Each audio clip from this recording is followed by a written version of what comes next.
Assalamualaikum warahmatullahi wabarakatuh. Perkenalkan, saya Miftahur Raifah, calon guru penggerak Angkatan 8 dari UPT SD Negeri 208 Gresik, Jawa Timur. Video ini adalah rekaman kegiatan diseminasi budaya positif yang saya laksanakan untuk memenuhi tugas aksi nyata di modul 1.4. Kegiatan diseminasi budaya positif saya laksanakan di UPT SD Negeri 208 Gresik bersama kepala sekolah dan rekan sejawat. Assalamualaikum warahmatullahi wabarakatuh. Yang terhormat Ibu Sumarni SPDMM selaku Kepala UPT SD Negeri 208 Gresik, yang kami hormati Bapak Ibu Dewan Guru beserta staf UPT SD Negeri 208 Gresik. Pada kesempatan kali ini marilah kita panjatkan puji syukur kehadirat Allah Subhanahu wa taala atas limpahan segala rahmat dan nikmatnya, sehingga pada pagi hari ini kita dapat bertemu di kelas 6B dalam keadaan sehat walafiat dalam acara diseminasi budaya positif bersama saya Miftahur Raifah, calon guru penggerak Angkatan 8 dari UPT SD Negeri 208 Gresik, Jawa Timur. Bapak Ibu yang kami hormati, sebelumnya saya mengucapkan banyak terima kasih atas waktu yang sudah diberikan kepada saya, sudah berkenan membantu saya dalam menyelesaikan tugas saya di aksi nyata modul 1.4. Mudah-mudahan acara ini nanti tidak hanya bermanfaat untuk saya, tetapi juga bermanfaat untuk Bapak Ibu semua, menambah pengetahuan baru, menambah hal-hal baru yang bisa kita terapkan nantinya di kelas maupun di lembaga dan bisa membawa perubahan yang lebih baik. Nah, baik Bapak Ibu, sebelum kita masuk ke materi, alangkah lebih baiknya kalau kita berdoa bersama-sama terlebih dahulu. Kali ini Pak Tahir minta tolong untuk berdoa. Bismillahirrahmanirrahim. Assalamualaikum warahmatullahi wabarakatuh. Sebelum kita melaksanakan kegiatan diseminasi budaya positif yang dipandu oleh Bu Miftahur Raifah, marilah kita berdoa terlebih dahulu. Semoga acara pada siang hari ini menjadi kegiatan yang bermanfaat untuk kita semua. Amin ya rabbal alamin. Al-Fatihah.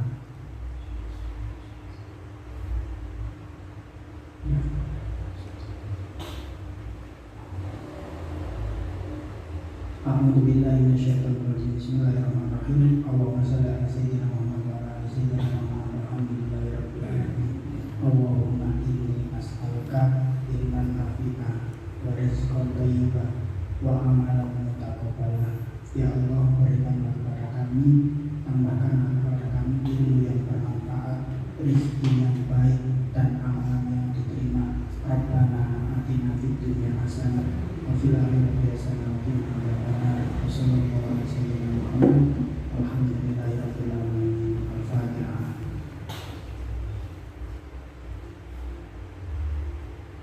Assalamualaikum warahmatullahi wabarakatuh.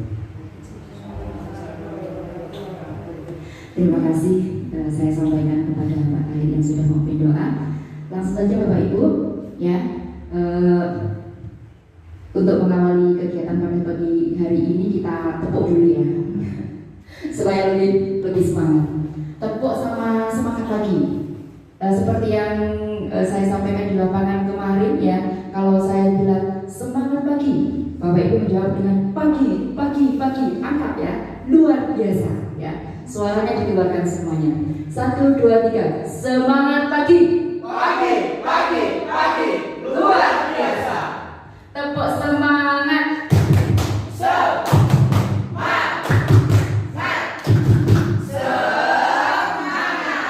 Alhamdulillah, luar biasa sekali. Ya, Bapak Ibu, tujuan pembelajaran kita pada pagi hari ini adalah yang pertama, peserta diseminasi dapat mengenal tentang teori kontrol dan hubungannya dengan motivasi perilaku manusia.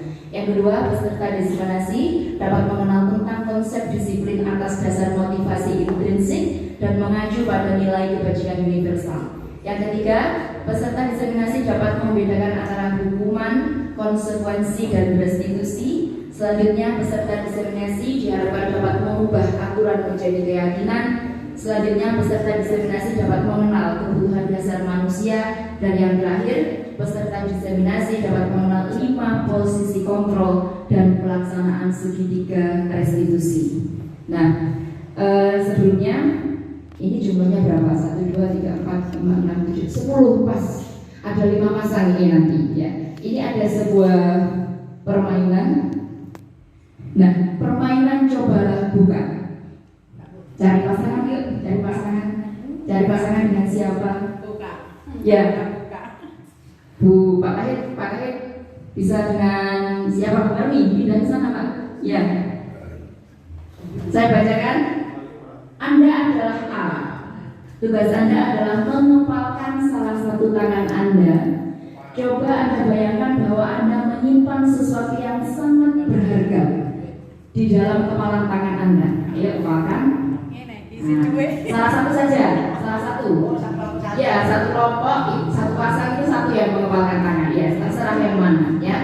Kemudian Anda perlu menjaga benda tersebut sekuat tenaga Anda karena begitu pentingnya untuk kehidupan Anda. Misalnya duit, misalnya uang ya, gitu. Tugas B, rekan Anda adalah mencoba dengan segala cara untuk membuka kepala tangan Anda. Teman Anda B boleh membujuk, menghardik, mengintimidasi, memarahi, menggoda, menggelitik, bahkan menawari Anda uang agar Anda bersedia membuka kepala tangan Anda. Bisa dimulai? Bisa? Ayo silakan. Silakan yuk. Ayo. Sangat berharga. Apa yang Anda lakukan? Satu aja. 2 boleh. Apa yang akan Anda lakukan dengan tangan yang mengepal itu tadi dan di dalamnya menyimpan sesuatu yang sangat berharga. Coba. Ayo. Coba. Ya. Ayo coba lakukan. Lakukan bersama.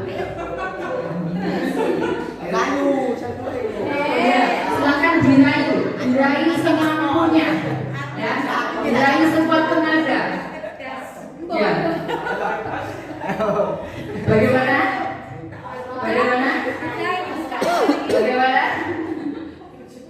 Baik, sekarang saya tanya. Bu Lilik tangannya tetap menggenggam. Kenapa Bu Lilik kok tetap menggenggam? Ini ada sesuatu yang berharga bagi saya. Berarti tidak bergerak untuk membuka, karena ini harus dipertahankan. Ya, Bu Suwati kenapa kok digenggam terus?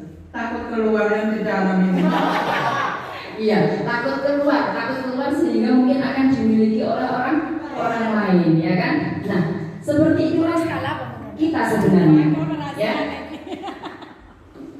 Nah, siapa orang yang paling berperan dalam mendasari tindakan kita? Coba, Bapak Ibu sudah mengepalkan tangan dengan kuat, sudah ada pengaruh dari luar dengan begitu luar biasa, tapi ternyata semuanya tidak mampu membuka kepala tangan tersebut. Jadi sebenarnya tindakan manusia itu yang paling mendasari siapa? Ya, betul. Tindakan manusia yang paling mendasari adalah diri kita sendiri.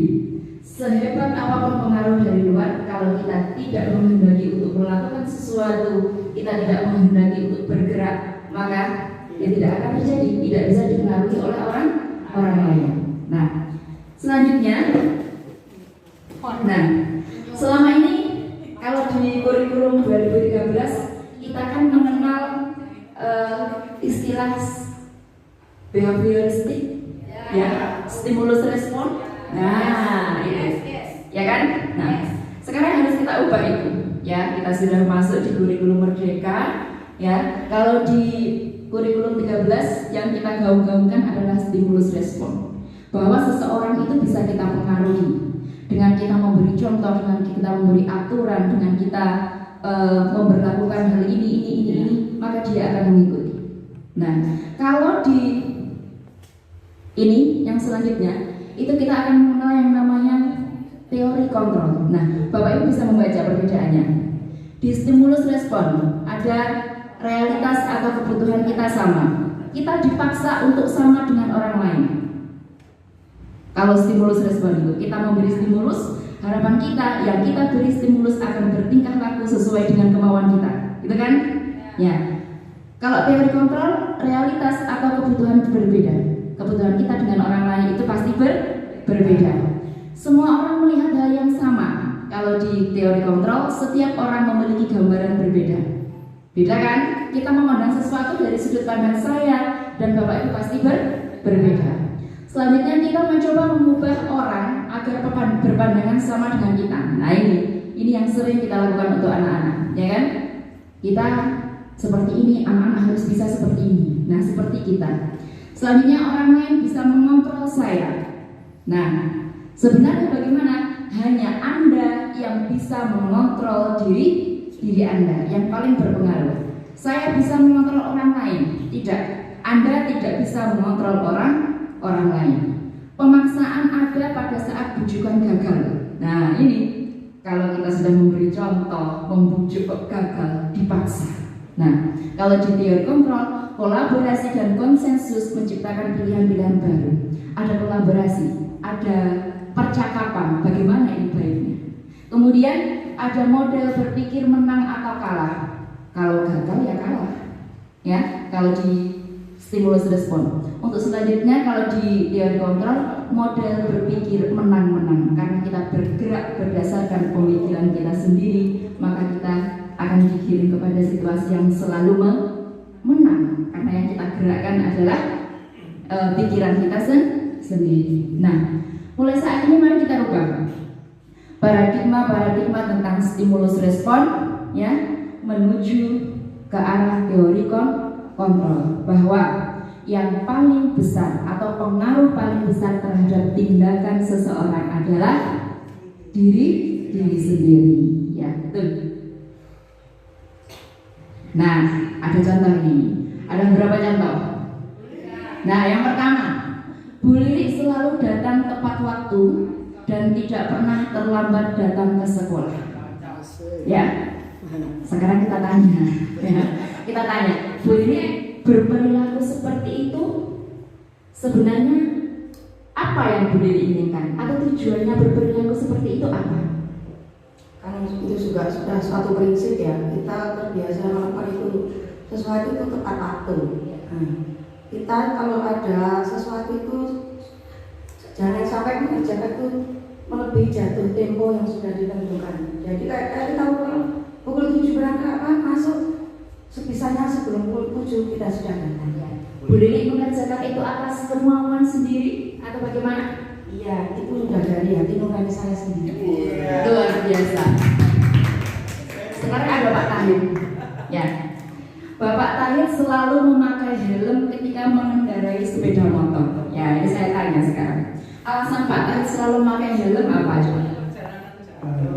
Karena perjalanan jauh, yang jelas adalah safety atau keselamatan ya. Luar biasa. Berarti yang Pak Tahir tuju adalah semoga selamat. Tujuannya adalah keselamatan. Berarti itu hal yang Pak Tahir yakini ya.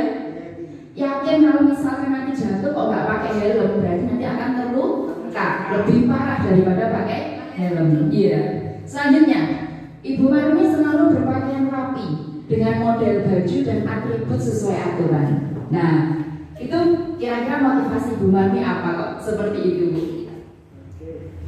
Saya sebagai pimpinan di sini tentunya harus memberikan contoh pada Bapak Ibu guru supaya mematuhi aturan. Jadi saya memang memakai baju sesuai dengan aturan dari supaya anak buah saya juga akan berpakaian sesuai dengan aturan yang ditetapkan. Bu Marmi melakukan itu ikhlas dari hati nurani, bagaimana Bu? Sangat ikhlas. Ya, luar biasa, tepuk tangan untuk Bu Marmi. Ya, nah Bapak Ibu, itu tadi adalah contoh-contoh yang saya ambil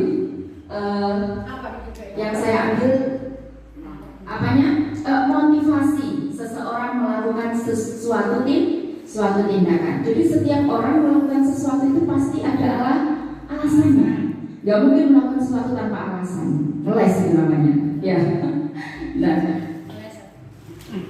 Nah, oke selanjutnya. Nah, kalau kita kirim ke sini, bawa ke sini, motivasi seseorang melakukan sesuatu yang pertama adalah untuk menghindari ketidaknyamanan atau hukuman. Dari ketiga contoh yang saya sebutkan, nggak ada. Kalau Bu Marmi, Bu Lili, saya takut dihukum Pak Ahmad lagi, nggak ada.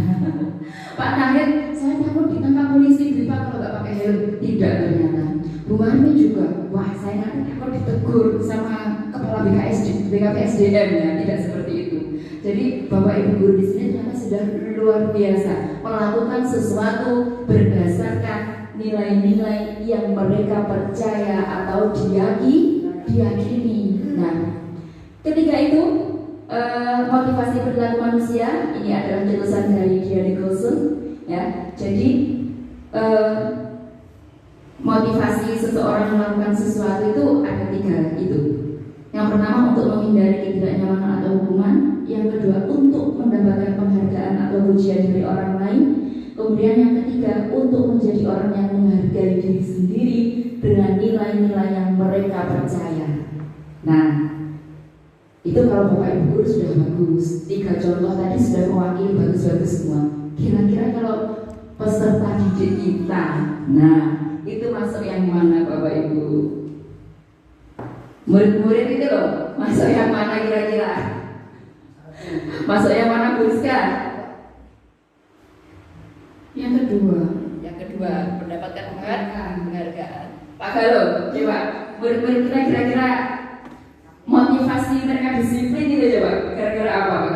Sama, mendapat penghargaan. Oke. Ada yang kira-kira yang pertama? Banyak deh sepertinya. Iya, mereka disiplin, mereka berpindah itu karena mereka iya, Mbak betul. Kebanyakan yang pertama yaitu untuk menghindari ketidaknyamanan atau hukuman. Nah, seperti itu. Disiplin masih terlihat karena mereka tidak ingin mendapatkan hukuman, karena mereka ingin mendapatkan pujian atau penghargaan.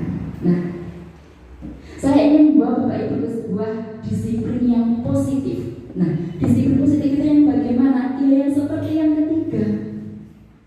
Ya, yang seperti yang ketiga. Jadi seorang tampak disiplin, tapi apa? Dasarnya atau motivasinya adalah motivasi intrinsik dari dalam diri mereka sendiri. Mereka melakukan sesuatu berdasarkan yang mereka percaya, berdasarkan yang mereka yakini. Nah, sebenarnya disiplin itu di situ, ya. Jadi bukan kok tampak disiplin, tapi ternyata motifnya yang pertama atau yang kedua. Jadi disiplin positif adalah disiplin yang dimotivasi oleh yang ketiga tadi. Nah, ini apa makna disiplin positif? Taat dan patuh pada aturan. Nah, ini yang harus kita ubah pikiran kita. Selama ini kalau ditanya apa sih disiplin, yaitu taat dan patuh pada aturan. Yang terlihat yaitu, nah, makna disiplin positif yang sebenarnya adalah bentuk kontrol diri untuk mencapai suatu nilai mulia yang diyakininya, didasari motivasi intrinsik, tidak ada pengaruh dari luar. Nah, ya, saya sudah mengajak Bapak Ibu merubah 2 mindset. Yang pertama, teori stimulus respon menjadi teori kontrol, ya. Yang kedua yaitu pengertian dari disiplin. Jadi disiplin positif adalah yang seperti itu, bergerak dengan keyakinannya, dengan kemauannya sendiri. Nah, di atas tadi saya menyebutkan mencapai suatu nilai mulia ada garis miringnya ya. Nah, nilai mulia itu nilai yang bagaimana? Tentunya yang apa mulia itu? Bagus, terpuji, positif. Nah, itu adalah nilai-nilai mulia. Nah, kalau di sekolah kita di kurikulum merdeka, nilai-nilai mulia itu dituangkan dalam apa? profil. Ya betul, boleh dituangkan dalam profil pelajar Pancasila. Ya, mulia yang sesuai dengan konteks Indonesia, yaitu mengacu pada kebijakan nilai-nilai kebajikan universal, di mana di situ tidak ada pembatasan masalah agama, suku, dan ras, tidak ada. Ya, dan itu sudah tertuang semuanya dalam profil pelajar Pancasila. Yang pertama apa? Beriman dan bertakwa kepada Tuhan Yang Maha Esa. Yang kedua, berkebinekaan global, gotong royong, kreatif, bernalar kritis, dan mandiri. Ada lagunya. Kemarin yang sudah ikut, ya ada lagunya. Sekarang kita nyanyi dulu, ya.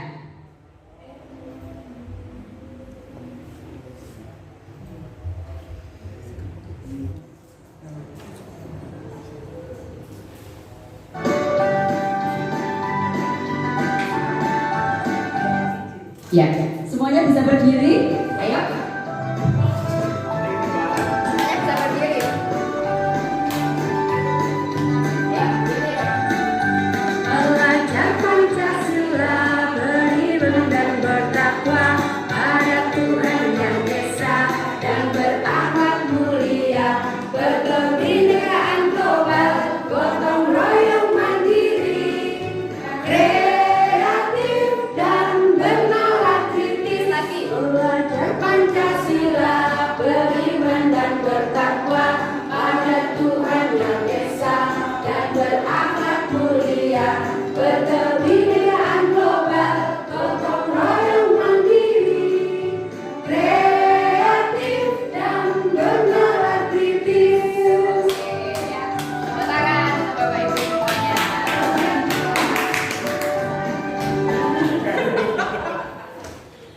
Ya, lagunya sama seperti Saya Mau Tamasya. Bapak Ibu, kota. Memakan buah semangka. Ya, kalau mau menghafalkan dimensi profil pelajar Pancasila, bisa menggunakan lagu itu tadi ya. Saya sendiri juga gitu, kalau tidak menggunakan lagu itu gak hafal. Ya. Kalau pakai lagu, nanti kita bisa mengingat ya tentang 6 dimensi profil pelajar Pancasila. Nah, baik Bapak Ibu, kalau tadi Pak Tahir sudah punya keyakinan kalau tidak pakai helm, nanti sepertinya kalau saya jatuh berarti saya akan lebih terluka berat. Ya, Bu Lili sudah bergerak dengan keyakinannya, ya bahwa memang sudah aturannya itu berangkatnya jam segini, tidak boleh terlambat. Bu Marmi juga begitu. Nah, keyakinan itu adalah keyakinan yang kita yakini. Nah, bagaimana sekarang kita bisa menciptakan, ya, menciptakan keyakinan yang ada pada diri anak-anak, ya. Selama ini kalau di kelas ada apa Bapak Ibu? Ya, ada tata tertib, ada aturan kelas, ada aturan sekolah. Nah, mari kita ubah aturan-aturan itu, tata tertib itu menjadi sebuah keyakinan yang mudah diingat oleh anak, ya. Kemudian yang benar-benar bisa diyakini oleh anak. Keyakinan sekolah atau kelas adalah nilai-nilai kebajikan universal yang disepakati secara tersirat dan tersurat, lepas dari latar belakang suku, negara, bahasa maupun agama. Kalau aturan siapa yang buat? Guru. Tiba-tiba diberi hias, tempel. Nah, ini adalah aturan kelas kita. Kalau keyakinan tidak, keyakinan itu dibuat bersama-sama. Ya, kita mengadakan sebuah diskusi untuk membuat keyakinan kelas. Nah, mengapa keyakinan sekolah atau keyakinan kelas kok tidak aturan lagi? Ya, karena seseorang akan lebih tergerak dan bersemangat untuk menjalankan keyakinannya daripada sekedar mengikuti serangkaian peraturan tertulis tanpa makna. Coba dipikirkan, direnungi kata ini. Iya apa tidak? Bagaimana? Orang yang sudah yakin, gampang mau melakukan. Ya, benar kan? Daripada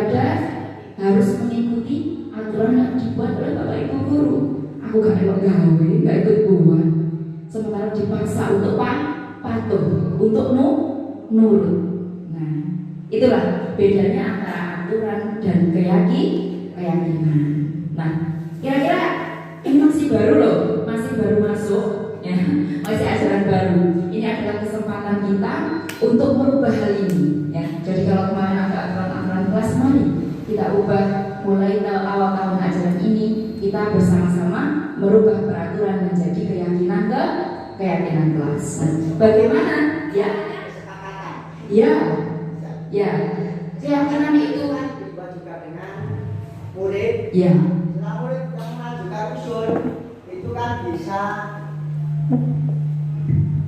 untuk kesepakatan. Itu kan kesepakatan juga hubungannya dari idenya dari siswa dan akan disetujui secara bersama-sama dengan satu kelas. Ya. Di situ. Apakah bedanya keyakinan dengan kesepakatan itu? Oh ya, oke. Keyakinan itu memang berawal dari proses kesepakatan, sama aja, ya. Jadi di kelas kita mengadakan diskusi yang itu kita sepakati sebagai sebuah keyakinan. Ya, memang prosesnya adalah berawal dari kesepakatan. Ya, jadi tadi Pak, prosesnya itu tidak serta-merta diberi ini aturannya, tidak, tapi berdiskusi, membuat kesepakatan yang akhirnya kita jadikan sebagai keyakinan kelas, seperti itu. Nah, langkah-langkah merumuskan keyakinan kelas, ya. Guru memimpin diskusi dengan menampung pendapat peserta didik tentang aturan-aturan yang ingin ada di sebuah kelas. Masih aturan ya, karena anak-anak kalau ditanya keyakinan nanti nggak tahu. Ya, masih aturan, bahasanya aturan. Kemudian guru memimpin untuk mengubah aturan kelas menjadi kalimat-kalimat positif. Jadi sebisa mungkin seperti yang sudah kita pelajari selama ini, kita jangan menggunakan kalimat-kalimat yang negatif. Ya, kita harus menggunakan kalimat positif. Kemudian guru memimpin untuk mengubah kalimat positif menjadi keyakinan kelas. Kemudian selanjutnya guru memimpin pendalaman keyakinan kelas bisa menggunakan tabel T, tabel Y, serta tabel peran guru dan peran murid.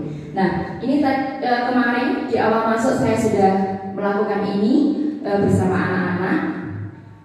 Bapak Ibu bisa menyaksikan video keyakinan kelas saya.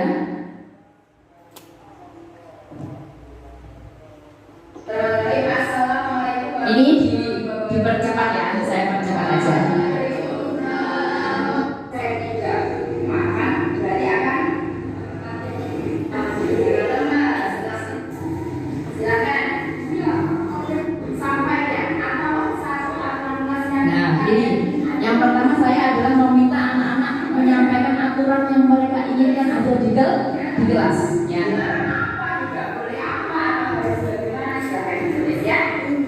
Satu saja.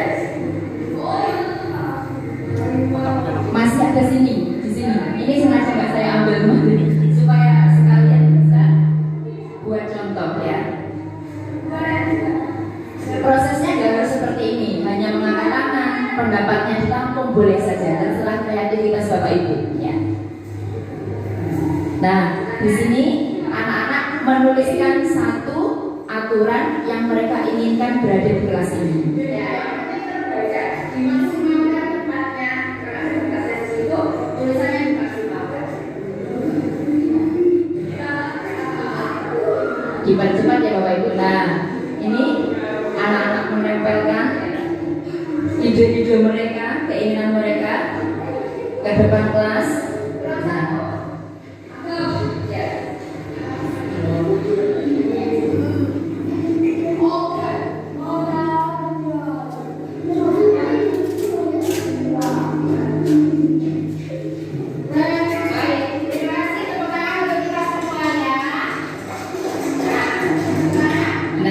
Bapak Ibu, sampai di situ dulu ya.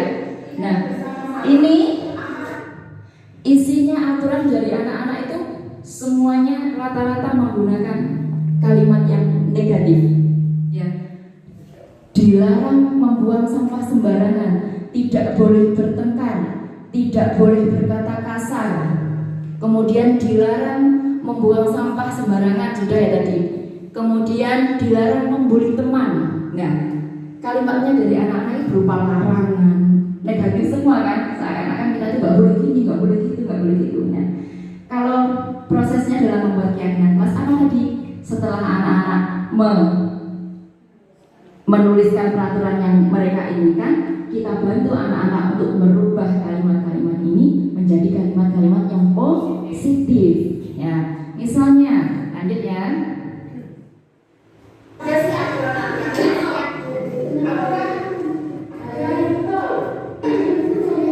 Nah, dilarang membuang sampah sembarangan. Kalau dibuat kalimat positif, dilarangnya dilakukan berarti membuang, yes, membuang sampah pada tempat. Nah, seperti itu. Hanya mengubah seperti itu aja. Dilarang membuang sampah sembarangan, berarti membuang sampah pada tempatnya. Dilarang membuli teman, berarti kita harus apa? Menghormati, menghargai teman. Nah, diubah menjadi kalimat seperti itu. Nah, ketika sudah terbentuk kalimat-kalimat yang positif, ya, maka selanjutnya adalah kita akan membuat keyakinan kelas.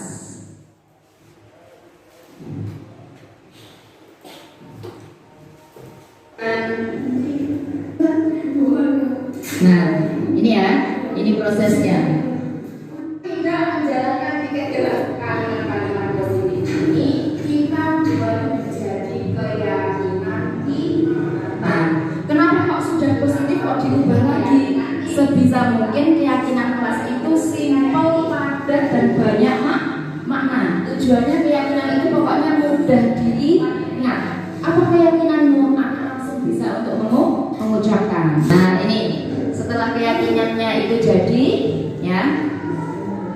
Oke, selanjutnya kita akan coba menjabarkan, ya, menggunakan tabel T. Tabel T itu tabel biasa, ya, seperti itu.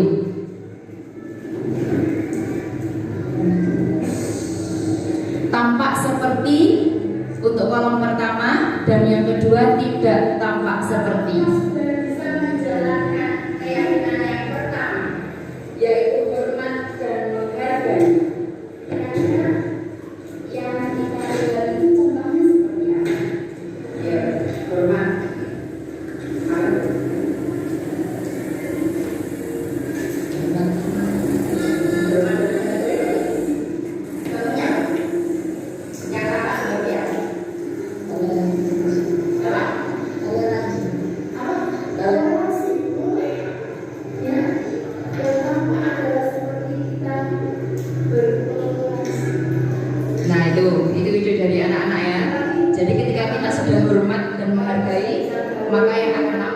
Memiliki sifat toleransi, ya. Rukun.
Yang tidak tampak itu berarti kebalikan dari yang tampak itu.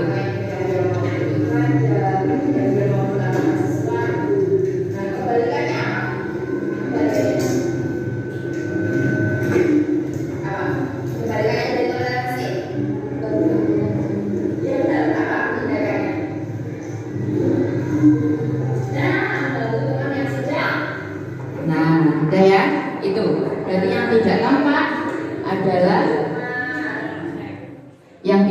adalah kebalikannya dari yang tampak. Itu tadi tabel T. Ada satu lagi tabel Y, ya. Kemudian selain tabel T atau tabel Y, nanti tabel Y bisa dipelajari, nanti ada materi dari saya, Bapak Ibu bisa dilanjutkan sendiri dipelajari di waktu yang lain. Nah, ada juga kita bisa menggunakan ini seperti guru tugasnya apa, murid tugasnya apa, guru tugasnya bukan apa, murid tugasnya bukan apa. Nah, membuat tabel seperti ini juga bisa. Ini belum saya hapus ya, sengaja nggak saya hapus memang ya. Guru tugasnya mengajar, mendidik, memberikan kasih sayang, memberi nasihat. Ini juga ide dari anak-anak. Ya, ini adalah tugas guru.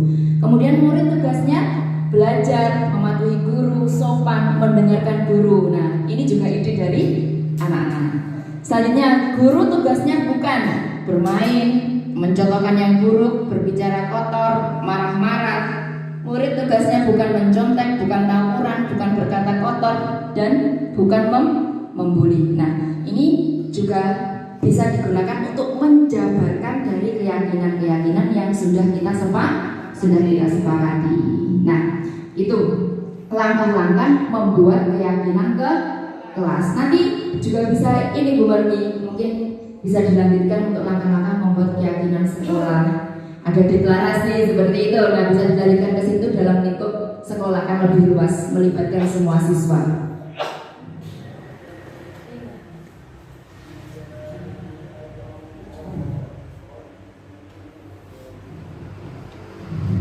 Oke,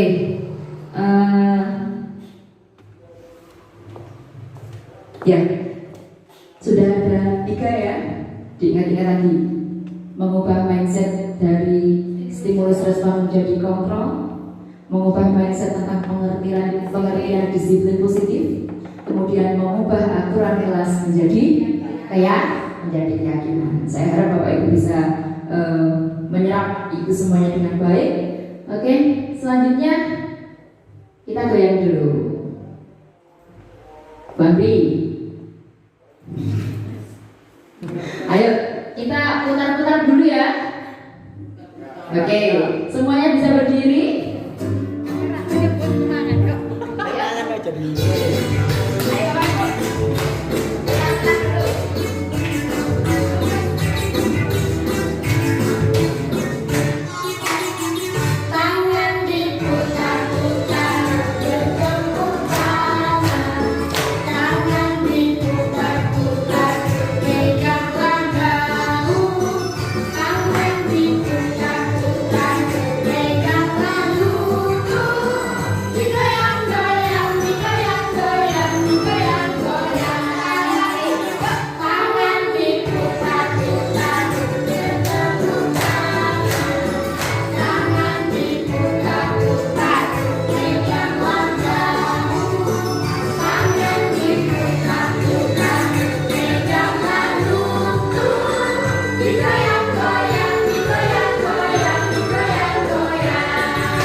Nah, selanjutnya kita akan mempelajari tentang 5 kebutuhan dasar manusia. Sebelum membaca itu, kira-kira kalau ditanya kebutuhan itu biasanya kebutuhan itu apa? Duit. Masuk. Contoh itu yang paling kita butuhkan. Ya betul. Karena uang itu apa? Gunanya adalah untuk yang pertama ini apa? Bertahan hidup, survive. Jadi kebutuhan dasar manusia yang pertama adalah survive, bertahan hidup, dan itu semua rata. Artinya kebutuhan kebutuhan itu adalah kebutuhan semua manusia. Jadi apapun dia, berprofesi apapun dia, semuanya butuh untuk bertahan hidup. Nah, bertahan hidup itu kaitannya dengan kebutuhan primer itu apa aja? Sandang, pangan, papan. Nah itu. Karena itu semuanya adalah kebutuhan yang rata, semua manusia membutuhkan itu, kita nggak perlu bahas lagi yang itu. Nah, sekarang kita bahas yang lain, yang keempat, ya. Manusia memiliki kebutuhan yang namanya kasih sayang dan rasa diterima, ya. Jadi kenapa kok kita mempelajari ini, Bapak Ibu? Kadang kita itu sebagai guru sering mengklaim anak, ya. Ada anak cari perhatian ke kita, Pak Galuh, nah gitu. Ada anak apa istilahnya di kelas itu malam caper. Nah, kita kadang bilang kamu nggak boleh seperti itu, kamu harusnya seperti ini, tidak seperti itu. Siapa tahu anak itu sedang berusaha untuk memenuhi kebutuhannya, yaitu kebutuhan tentang kasih sayang. Nah, ya, setiap orang bertindak itu pasti tujuannya adalah untuk memenuhi kebutuhannya. Kemudian kebebasan. Enak sing diulang ketika diajar, itu dia itu ngantuk, nggak memperhatikan, suntuk, ya. Kan nggak boleh seperti itu. Seharusnya di kelas bagaimana memperhatikan. Nah, biasanya itu yang kita keluarkan kata-kata kita. Nah, tanpa kita mikir, loh sebenarnya anak ini butuh apa sih? Ya, mungkin dia butuh kebebasan, mungkin nggak suka dengan cara kita mengajar, mungkin tidak suka dengan materinya, mungkin tidak suka dengan pelajarannya. Nah itu. Selanjutnya ada yang ketika upacara, ya, temannya ditarik-tarik, ya, temannya diinjek, guyonan. Nah, kita langsung marah biasanya, ada hukuman. Nah, sebenarnya mereka sedang memenuhi kebutuhan mereka. Kebutuhan dasar apa? Kesenangan, gitu. Kemudian ada juga kebutuhan akan penguasaan. Volley, gak ngumpan bola ke temannya. Karena dia ingin apa? Ingin dilihat bahwa dia itu bisa. Nah, itu namanya adalah kebutuhan penguasaan, atau dia ingin menunjukkan powernya kepada yang lain. Nah, setiap anak seperti itu. Kita juga seperti itu. Nah, dalam rangka memenuhi kebutuhan inilah terkadang ada perilaku anak atau perilaku dari diri kita yang tidak sesuai dengan keyakinan. Keyakinan tadi sudah dibentuk, tapi bukan berarti ketika sudah keyakinan itu dibentuk terus kok jalannya mulus. Tidak, pasti tetap ada yang namanya pelanggaran terhadap keyakinan atau ingkar janji terhadap keyakinannya. Dipengaruhi oleh apa? Dipengaruhi oleh iya, dipengaruhi karena dia sedang memenuhi kebutuhannya. Nah gitu. Nah, ketika ada anak-anak seperti ini, nah, lantas tindakan kita apa sebagai Bapak Ibu guru di zaman sekarang ini, zaman now ini, zaman Merdeka Mengajar, zaman Merdeka Belajar ini, ya. Nah, ini kita akan mengenal yang namanya 5 posisi kontrol. Ya. Sekarang, nah ini. Saya ada ini, saya memberi kesempatan Bapak Ibu untuk baca.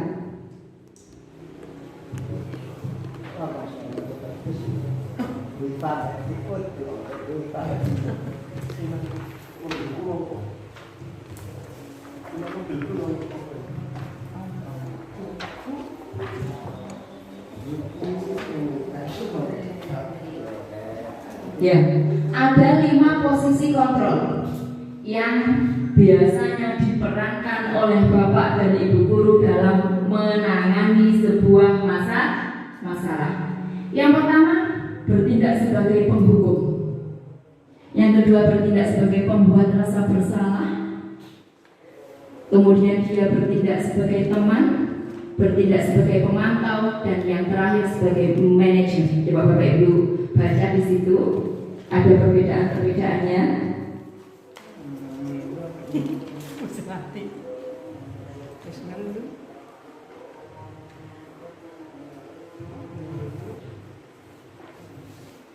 Lima menit aja ya.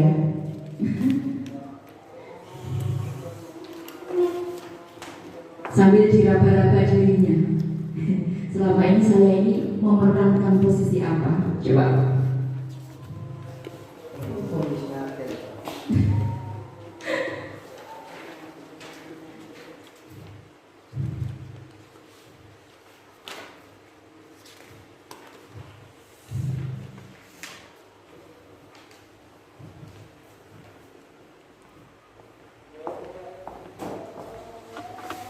Ya, sampai adzan selesai ya Bapak Ibu, kita tunggu. Nah Bapak Ibu, untuk lebih memahamkan, Bapak Ibu bisa melihat video ini. Posisi pembungkuk.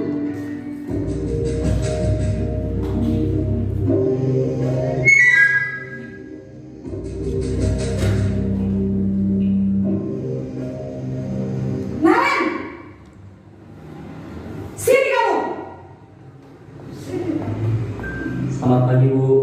Selalu terlambat. Kamu deh pasti terlambat. Maaf Bu, saya Apa? Apa coba? Alasan kamu apa lagi? Kapan sih kamu tidak terlambat? Malas sekali ya kamu jadi anak. saya Dasar pemalas. Gak kapok-kapok sih kamu. Sudah berapa kali terlambat? Sana, kamu keliling lapangan basket 2 kali. kenapa saya harus keliling lapangan basket Bu? Kenapa? Kamu ngelawan ibu? Berani-beraninya jawab. Sudah terlambat, masih berani jawab pula.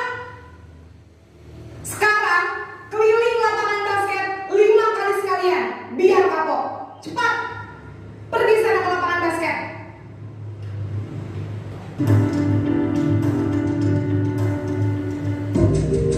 Yang kedua, membuat rasa bersalah.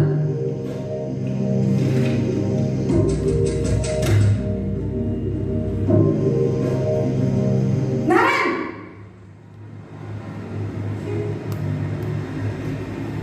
Selamat pagi Bu. Naren. Kamu kenapa terlambat lagi, nak? Ya Tuhan, Naren. Kamu senang ya bikin ibu susah ya? Kalau kamu terlambat lagi, nanti ibu yang ditegur bapak kepala sekolah, nak. Disangka ibu tidak bisa membina kamu. Nah, poinnya di situ. Bapak Guru ini Maaf. Nah, itu. Maaf Bu. Duh Gusti, Naren. Kamu suka ya kalau ibu ditegur bapak kepala sekolah? Terus, sekarang ibu harus tulis apa ini di buku absen? Ini kamu sudah sering terlambat loh.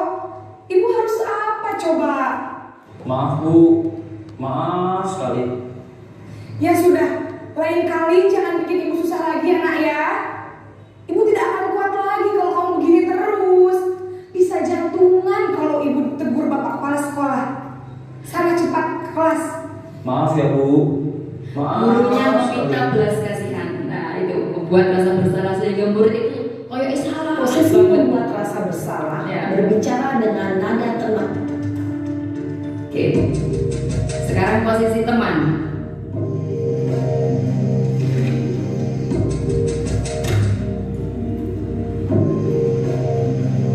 Naren!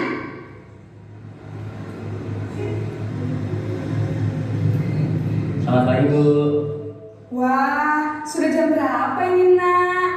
Terlambat lagi ya sayang. Iya Bu. Habis ibu saya lupa bangunkan saya Bu. Kamu malah menyalahkan ibu kamu. Kamu bukannya anak yang larinya paling kencang. Kok terlambat sih? Iya Bu. Saya memang terlambat bangun tadi. Jadi biarpun saya lari kencang, tetap gak kekejar Bu. Ya sudah sana. Nanti lain kali larinya lebih kencang lagi ya. Biar gak terlambat lagi. bikin senang ibu demi ibu. Bisa kan? Bisa lah Bu. Ya sudah, sana masuk Nah, kelas. Ibu demi beresin ibu, urusan biar absen ibu kamu. senang. Akhirnya Kamu ini ada-ada saja. anak biasanya akan tergantung pada guru tersebut. Kalau nggak sama guru itu dia nggak mau.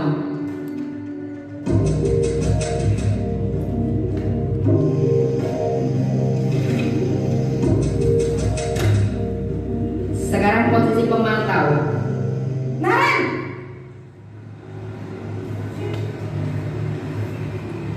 Selamat pagi Bu. Naren, apa peraturan sekolah kita tentang jam berapa kita harus masuk sekolah, Nak? Nah ini sudah jauh lebih bagus. Harus di sekolah jam 7 Bu. Iya betul, sekarang sudah jam 7.20. Naren sudah tahu konsekuensinya jika terlambat hadir. Paham Bu. Saya harus tinggal kelas pas jam istirahat selama 20 menit. Iya benar, konsekuensinya demikian. Jadi nanti jam 9.30 pas istirahat, kamu harus tinggal di kelas, kerjakan tugas tambahan untuk ketertinggalan kamu, ya? Baik Bu. Nah biasanya ini sudah disepakati. Kalau terlambat ada konsekuensinya.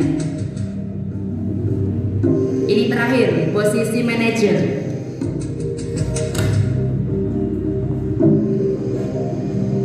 Naren!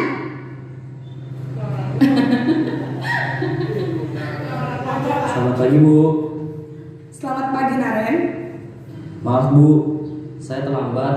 Iya, sekolah masuknya jam 7, sekarang sudah jam 7.20. Jadi sekarang bagaimana ini Naren? Maaf Bu, saya lupa setel alarm saya semalam. Baiklah, menurut kamu, keyakinan sekolah yang mana yang perlu kamu tingkatkan?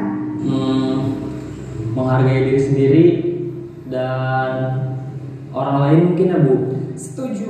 Jadi, apakah Naren meyakini prinsip saling menghormati tersebut? Iya Bu, saya meyakininya. Apakah Naren bersedia memperbaiki masalah keterlambatan ini? Bersedia Bu. Bagaimana kamu akan perbaiki masalah keterlambatan ini? Saya akan coba untuk tidak lupa menyetel alarm saya Bu. Baik, kalau Naren lupa menyetel alarm di rumah, ada orang yang kira-kira bisa bantu mengingatkan tidak? Ada Bu, kakak saya, Kak Emma. Ada lagi selain Kak Emma? Selain Kak Emma, ada ibu saya. Baik, jadi yang mengingatkan Naren adalah Kak Emma dan ibu kamu ya? Kira-kira akan mulai setel alarm kapan nih Naren? Setelah pulang sekolah, akan segera saya lakukan. Baik, jadi Naren akan setel alarm untuk bangun besok pagi dan akan diingatkan oleh kakak dan ibunda Naren ya. Ada lagi yang mungkin perlu dilakukan Naren agar tidak terlambat bangun lagi? Tidak ada Bu. Baik Naren, terima kasih untuk kerjasama kamu. Sekarang kamu perlu kembali ke kelas untuk belajar. Baik Bu, terima kasih. Iya. Nah itu tadi Bapak Ibu sebuah video yang membantu memahamkan dari apa yang sudah Bapak Ibu baca. Sekarang saya tanya, dari kelima posisi kontrol tersebut, Bapak Ibu ingin menjadi yang mana? Tadi kan sudah saya tanya, selama ini pernah menjadi yang mana? Ada yang bilang menghukum, ada yang ini. Nah, Bapak Ibu, yang paling baik menurut Bapak Ibu posisi yang mana? Manajer. Manajer, Bu Arti bagaimana? Ya. Ketika ada pelanggaran atau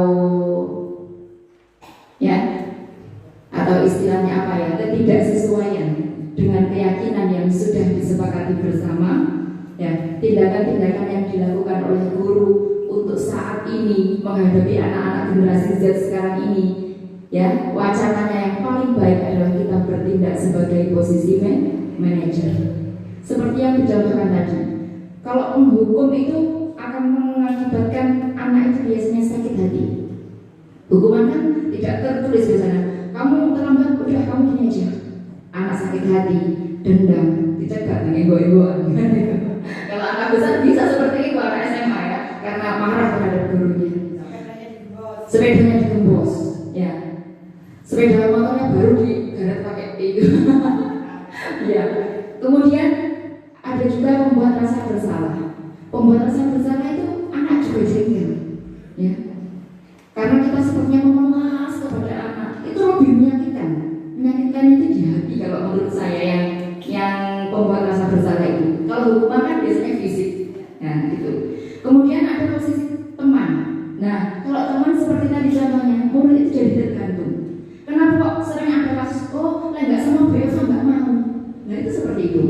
Karena kita sering memposisikan diri sebagai teman. Kemudian ada pemantau. Nah, pemantau ini sering saya lakukan. Paling sering pemantau. Kita sudah sepakat ini. Kalau kamu tidak seperti ini, berarti ada konsekuensi yang harus dilakukan. Siapa yang sudah pernah berposisi sebagai manajer? Saya belum. Mana? Sudah ada yang pernah? Belum. Ya. Manajer adalah apa ya? Istilahnya kita melakukan dialog dengan anak supaya anak itu tahu kesalahannya dan membantu anak mencari solusi. Dia itu mikir sendiri, salahmu ini, solusi yang kamu ingin lakukan itu apa. Nah, jadi ada penyelesaiannya. Anak bisa bertindak sendiri tanpa kita mengarahkan, tanpa kita paksa. Nah, disitulah peran sebagai manajer. Bapak Ibu bagaimana? Setelah ini kira-kira ingin berperan sebagai manajer atau tidak? Iya, saya pun juga ingin berubah ya, ingin berubah untuk bisa berperan menjadi manajer. Nah, oke. Sekarang ada satu contoh kasus seperti ini. Hari ini Ibu Sinta, wali kelas 5B mendapat laporan bahwa Doni tidak melaksanakan tugas piket. Saat teman-temannya mencari, ternyata Doni sedang sarapan di kantin. Ayo siapa pasangannya ini? Saya minta tolong ini nanti ya. Perankan penanganan kasus di atas berdasarkan 5 posisi kontrol bersama rekan sejawat. 1, 2, 3, 4, 5, 6, 7, 8. Gak lengkap ini. Ya masih ada yang izin ke kamar mandi. Ya, baik Bapak Ibu, Pak Galuh sama Pak Rizky, coba ingin memerankan posisi yang apa dari 5 posisi kontrol tadi untuk kasus yang ini? Satu. Oke. Penghukum ya, penghukum. Namanya diganti. Siapa gurunya, siapa muridnya. Dibicarakan dulu, nanti maju ke depan. Bagaimana Bapak Ibu? Sudah selesai semuanya pasangan-pasangan ini? Siap ya? Yang mau maju ke depan, silakan. Mic-nya yang satu tadi mana ya? Oh iya. Ayo Pak Galuh dan Pak Rizky, silakan. Ya, ayo silakan.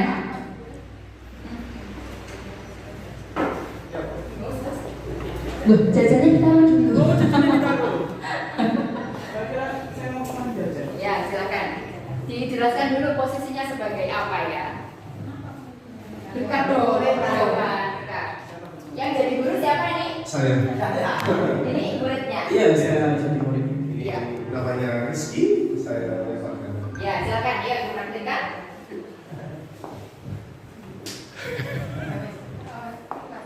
Ya. Rizky! Sini kamu. Loh, Pak Guru. Iya, Pak. Ada apa? Kamu tidak lihat teman kamu dari tadi sudah piket. Kamu kemana? Itu Pak, tadi saya terlambat, jadi saya tidak sempat untuk istirahat tepat waktu. Jadi saya masuknya agak telat memang Pak. Oh, dasar kamu. Kamu nggak tahu aturannya gimana? Iya Pak, mohon maaf Pak. Segini aja. Ayo kamu push up 20 kali. Pak sebagai hukuman karena tidak piket. Itu tadi teman saya satunya. Sudah cukup. Berapa kayak push up? Yes, ayo langsung sebagai hukumannya push up 20 kali. Tidak. Oh juga Pak. Udah cepet. Gak pakai sudah.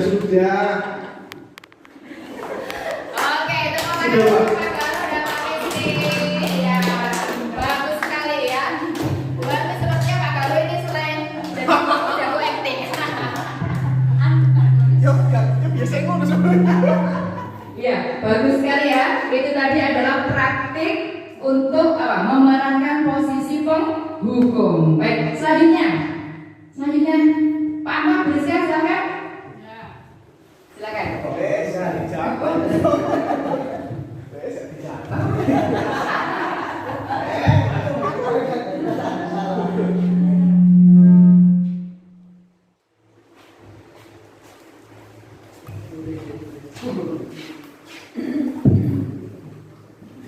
Saya akan menjelaskan tentang perasaan bersalah, memerankan modelnya. Saya jadi guru, sekarang jadi siswa.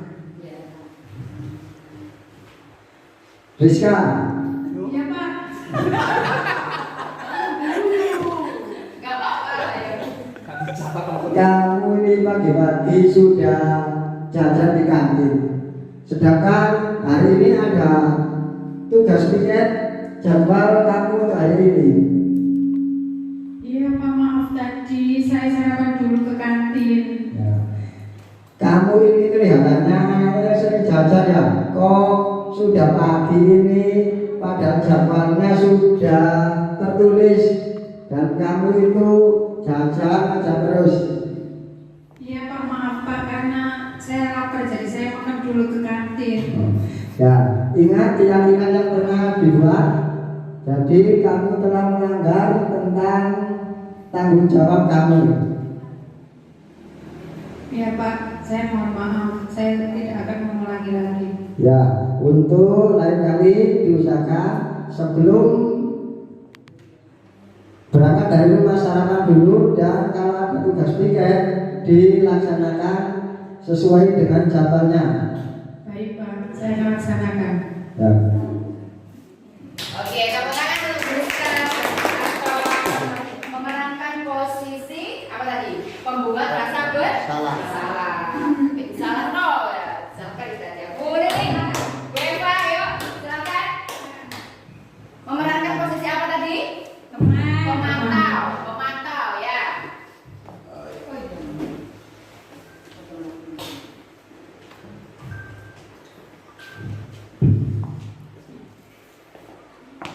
Makan. Bisa naik. Makan. Ya.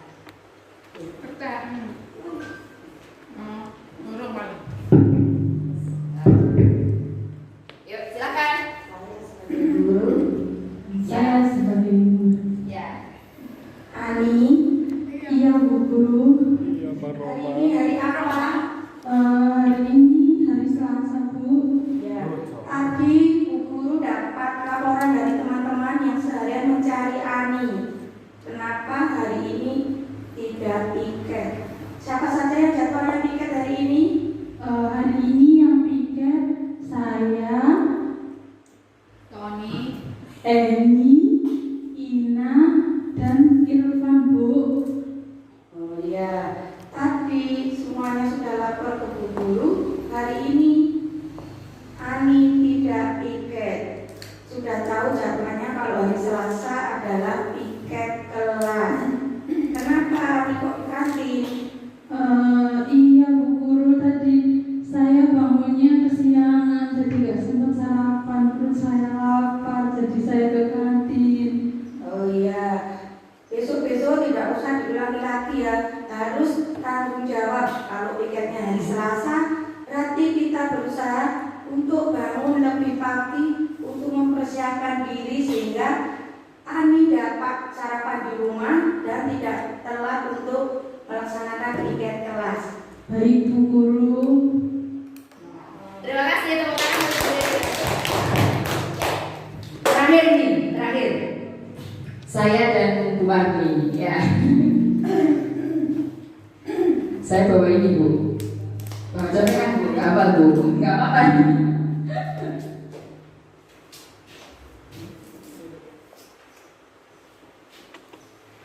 Nah, saya sama Bu Marni memerankan sebagai posisi teman, ya. Gak sih. Saya sebagai Guru. Ya, saya ya.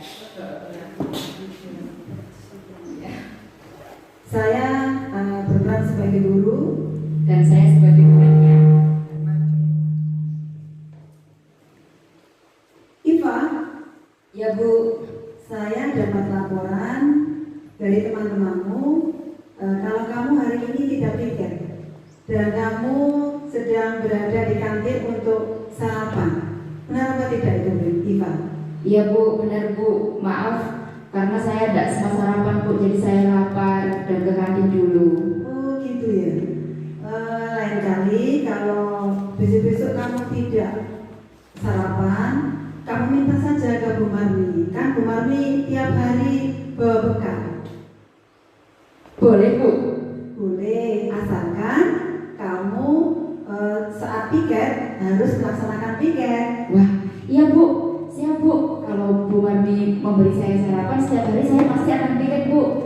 Iya, besok kalau kamu piket, nanti akan saya bawakan bekal 2, 1 untuk saya dan 1 untuk kamu Pak ya. Iya, terima kasih Bu, siap Bu. Iya. Ya. Nah, ini adalah posisi teman. Nah, akhirnya saya ini ketergantungan sama Bu Marmi. Nah, seperti itu Bapak Ibu.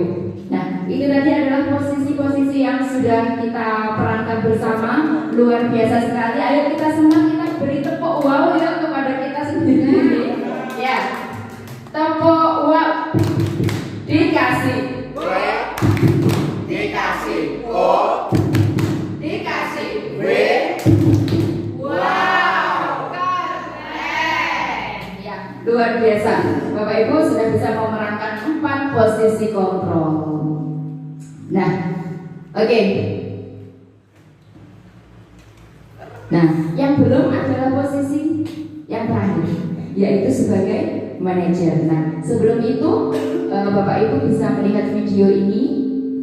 Ini adalah praktik saya memerankan posisi sebagai manajer dengan menerapkan tahapan segitiga restitusi. Dilihat saja.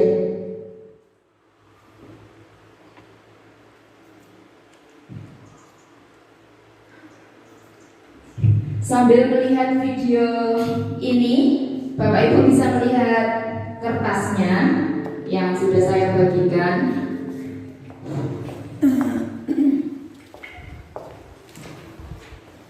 Bentar ya, saya ulangi.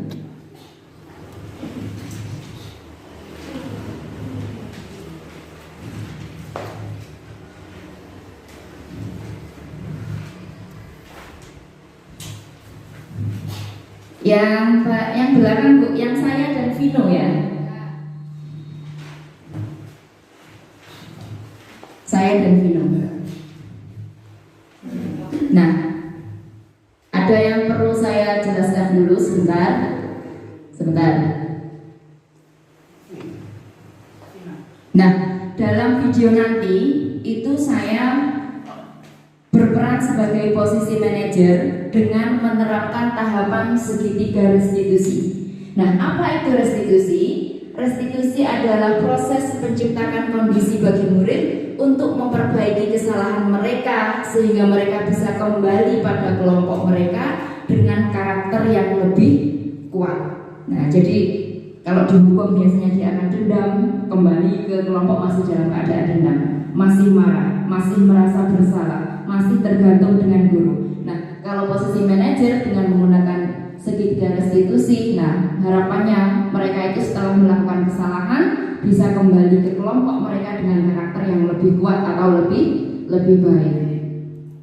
Nah, segitiga restitusi merupakan proses untuk menciptakan kondisi bagi murid untuk memperbaiki kesalahan mereka sehingga mereka bisa kembali pada kelompok mereka dengan karakter yang lebih kuat. Tahapannya ada 3. Yang pertama adalah menstabilkan identitas.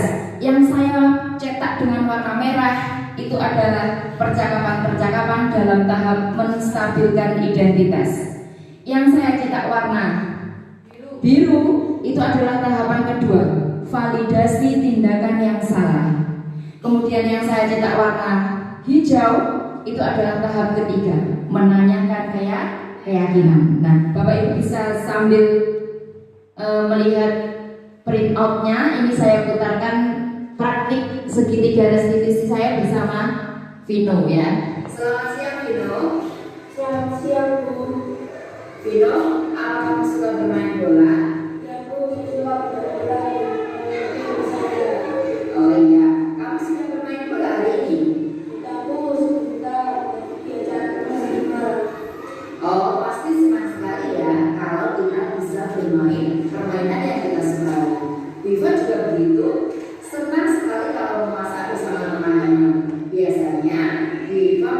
masak ketika hari libur. Oh ya. Nah, sampai situ dulu ya. Itu adalah menstabilkan identitas. Ayo kita buat suasananya itu cair, suasananya itu nyaman, saling mengungkapkan kesukaan. Oh ya, Bu Eva kok juga suka masak sama teman-teman waktu hari libur. Nah, seperti itu. Biar anak itu kalau mau bertanya-tanya yang lain itu akrab, terjalin keakraban. Nah, selanjutnya adalah validasi tindakan yang salah. Boleh tahu kamu jam berapa tadi bermain bola? Oh, kamu melakukan itu pasti ada alasannya kan?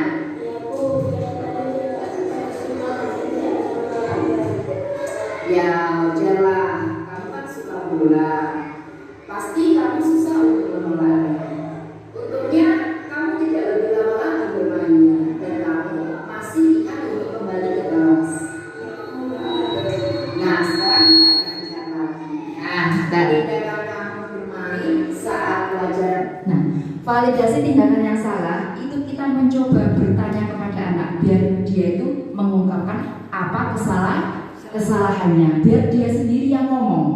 Ya, kan tadi saya tanya, loh memangnya kamu tadi main bola jam berapa? Vina itu main bola, kasusnya di atas ya, main bola ketika dia itu izin ke kamar mandi. Saya lihat dari sisi TV. Nah gitu. Jadi validasi itu seperti itu. Kita berusaha agar anak itu mengungkapkan kesalahannya sendiri, bukan kita kamu tadi kok main bola. Nah, bukan seperti itu. Nah, selanjutnya menanyakan keyakinan. Termasuk itu sesuai dengan keyakinan kamu apa tidak?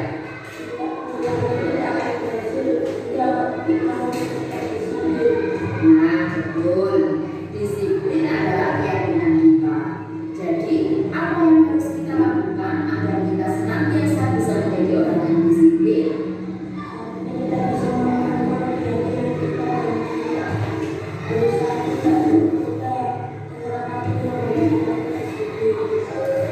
Baik, kira-kira kamu bersedia memperbaiki kesalahan ini atau tidak?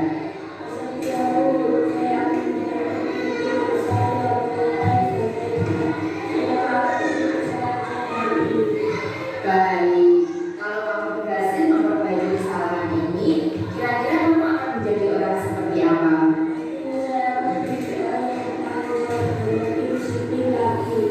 Baik, Bu Iva juga langkah kamu untuk memperbaiki kesalahan ini. Nah, itu yang terakhir adalah menanyakan keyakinan ya sampai di akhir ya.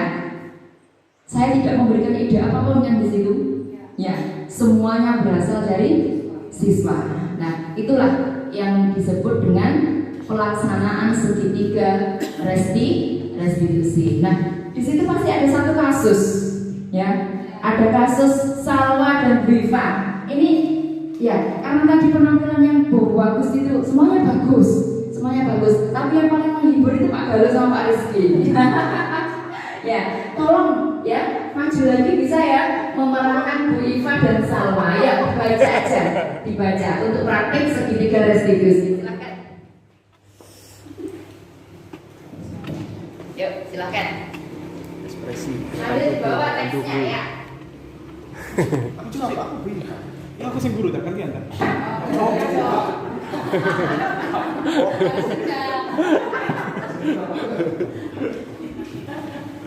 Ya, silakan. Namanya bisa diganti ya. Rizky sama Galuh.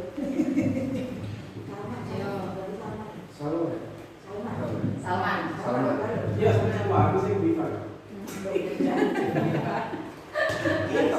Ya, yuk.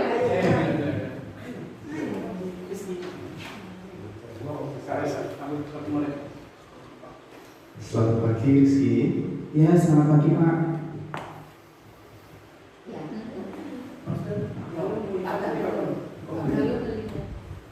Pak Galuh melihat sesuatu terjadi di belakang lagi. Iya Pak, tadi saya kesal sama Joni soalnya mengganggu saya. Oh, begitu jadinya. Pak Galuh pasti merasa kesal kalau diganggu teman saat latihan. Lalu, apa yang tadi kamu lakukan? Saya dorong Joni Pak. Oh, kamu melakukan itu pasti ada alasannya kan? Iya Pak, masa saya diganggu saja? Saya juga ingin Joni berhenti mengganggu saya. Ya wajar lah, kamu pasti berbosan gak satu lagi ya. Untungnya kamu tidak berbuat lebih keras sehingga mungkin bisa membuat Joni terluka. Ya Pak. Nah, sekarang kita ingatkan lagi, tindakan kamu mendorong Joni hingga jatuh sesuai dengan keyakinan atau prinsip kamu tidak? Ya jelas enggak Pak.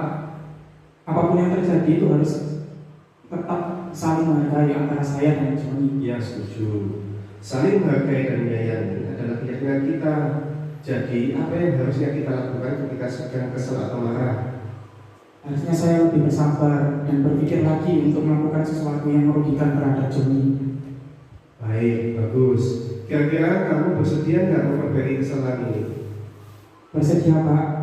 Saya akan minta maaf pada Joni dan lebih bersabar ketika saya kesal diganggu oleh Joni. Baik. Kalau kamu berhasil memperbaiki kesalahan ini, kira-kira kamu akan menjadi orang seperti apa? Yang pastinya saya akan menjadi orang yang lebih bersabar dan juga bertanggung jawab atas tindakan yang saya lakukan. Baiklah, Bapak dukung langkah kamu untuk memperbaiki masalah ini. Baik.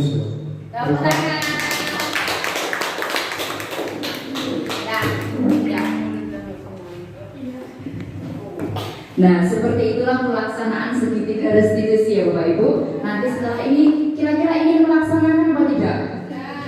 Menjadi posisi manajer dan melaksanakan pemecahan masalah dengan langkah-langkah segitiga restitusi. Nah, ini tadi adalah materi terakhir yang harus saya sampaikan kepada Bapak Ibu hari ini.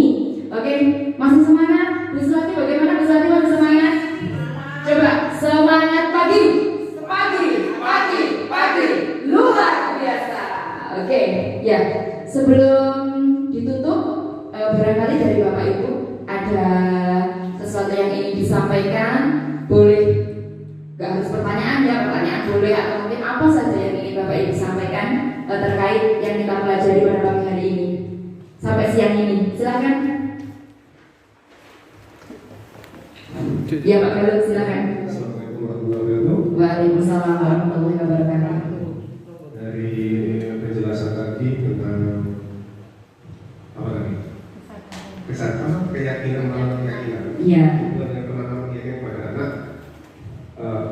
Bagaimana tentang keyakinan dalam diri anak itu perbandingannya dengan sebuah kesadaran itu bagaimana? Keyakinan dan kesadaran itu bagaimana hubungannya itu? Hubungannya baik-baik saja Pak. Ya, saya ngerti maksudnya. Ya, biasanya kan gini, kan ada istilah ya, seseorang melakukan sesuatu dengan kesadarannya, kan gitu ya. Misalnya kan seperti itu. Sesuatu yang baik adalah sesuatu yang dilakukan dengan kesadaran, gitu. Nah, kalau keyakinan, ya, seperti saya contohkan Bu Lili menjalankan keyakinannya, Bu Marni, Pak Kahir melakukan tindakan berdasarkan keyakinannya, itu kira-kira dalam melaksanakan keyakinan itu sadar apa tidak? Sadar kan? Sadar. Ya, berarti hubungannya di situ. Ya, ketika orang sudah memiliki keyakinan yang kuat, ya, sudah percaya sekali dengan keyakinannya, maka dia pasti melakukan sesuatu dengan kesadaran, bukan paksaan. Tidak ada pengaruh dari orang lain, tidak ada pengaruh dari luar, tapi lebih dimotivasi oleh motivasi intrinsik dari dalam dirinya. Ya, bagaimana Bapak Ibu seperti itu ya? Ya, oke. Ada pertanyaan lagi dari Bapak Ibu? Pak Anton, ya silakan Pak Anton. Terima kasih atas waktu yang diberikan untuk hari ini yang kita pelajarkan tentang tadi adalah merubah 5R menjadi kontrol ya. Ya. Nah, di akhir-akhir ini ada 5 posisi kontrol itu termasuk ada penghukuman hingga jadi manajerial. Ya. Nah, di kehidupan nyata ini kita ini sebagai guru kan banyak menghukum anak itu dengan cara seperti hanya selalu menunjuk-nunjuk anak. Ya. Terus apa bagaimana atau pelontotan. Ini setelah kita pelajari hari ini, ternyata itu kegiatan guru itu tersebut salah. Nah, bagaimana langkah yang benarnya? Karena menghadapi kebiasaan anak ini sekarang ini kan, katakanlah kenakalan anak-anak ini kan kenakalan yang tergolong berat. Nah, bagaimana menerapkannya penghukuman ini itu biar kita itu tidak seperti menunjuk-nunjuk, seperti yang mata melotot itu bisa tidak merusak mental dari anak-anak tersebut. Terima kasih. Betul. Ya, terima kasih Pak Anton. Kalau kita merujuk dari apa yang sudah kita pelajari tadi, ya posisikan diri sebagai manajer untuk mengatasi semua masalah yang ada di sekolah kita. Ya posisikan diri sebagai manajer. Tapi apakah semudah itu? Mungkin yang Pak Anton tanyakan itu nggak semudah itu Bapak Ibu. Ya, 5 posisi ini ya mungkin sudah kita pelajari, sudah kita tancapkan, kita hafal. Oh, penghukum gini, pembuat rasa bersalah gini, pemantau gini, teman gini, manajer seperti ini. Kita sudah hafal tentang konsep-konsepnya di dalamnya.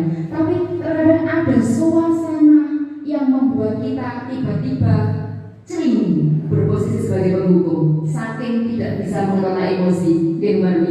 Kadang ada yang tiba-tiba ya kita berubah posisi kita menjadi posisi seorang teman, karena mungkin anaknya lucu kan gitu.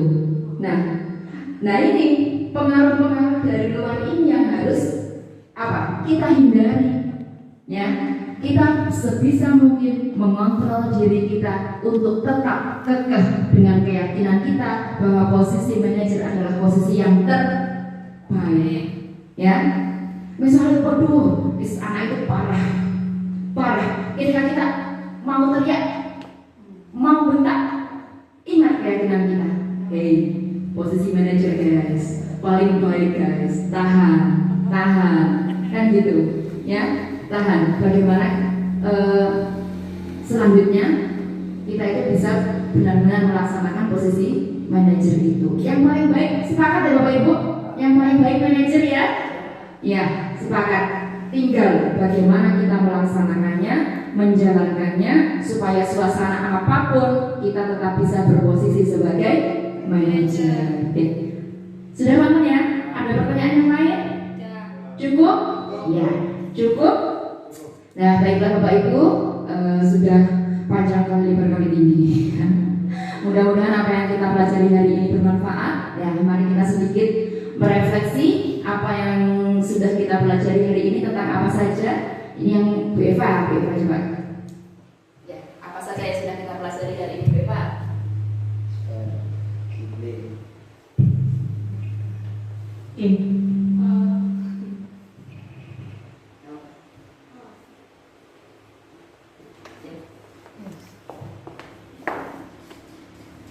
Untuk apa saja yang sudah dipelajari hari ini kita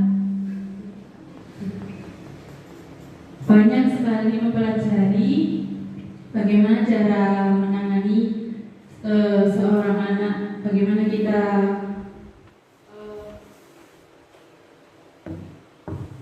bisa mengklarifikasi apapun kesalahan anak itu, bagaimana perlakuan kita, apa yang harus kita lakukan, dan bagaimana selanjutnya. Seperti itu. Ya, baik sekali. Terima kasih Bu Eva. Oke. Selanjutnya pertanyaan kedua. Hal baik apa atau poin apa yang paling berkesan dari materi yang sudah dipelajari hari ini? Siapa nih? Briska. Oke. Yang paling berkesan apa Briska dari materi hari ini? Untuk yang paling berkesan itu yang menjadikan kita sebagai manajer dalam menangani siswa. Ya. Cukup kita aja. Ya. Ya benar. Karena mungkin selama ini kita belum kita belum mampu berposisi sebagai manajer. Jadi posisi manajer menjadi materi yang paling berkesan di hari ini.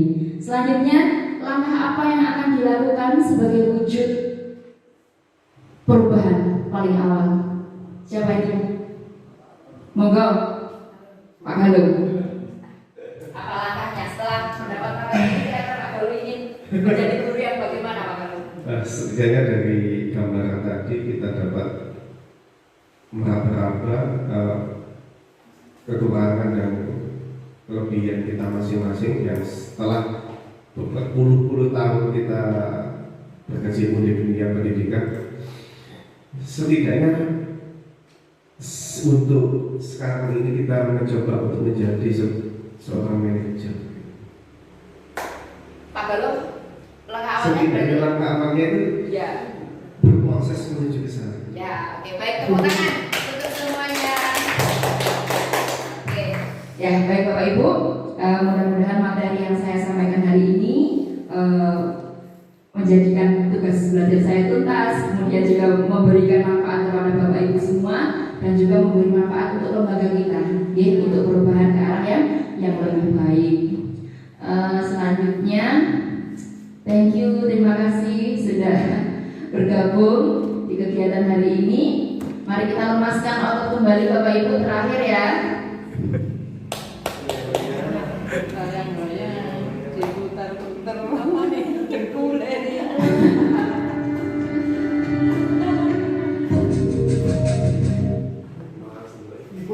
Ganti yang ini ya, ganti yang ini ya. Semuanya berdiri.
Iya, baik, terima kasih saya ucapkan kepada Bapak Ibu semua karena sudah mengikuti kegiatan hari ini dengan baik. Terima kasih atas kerjasamanya.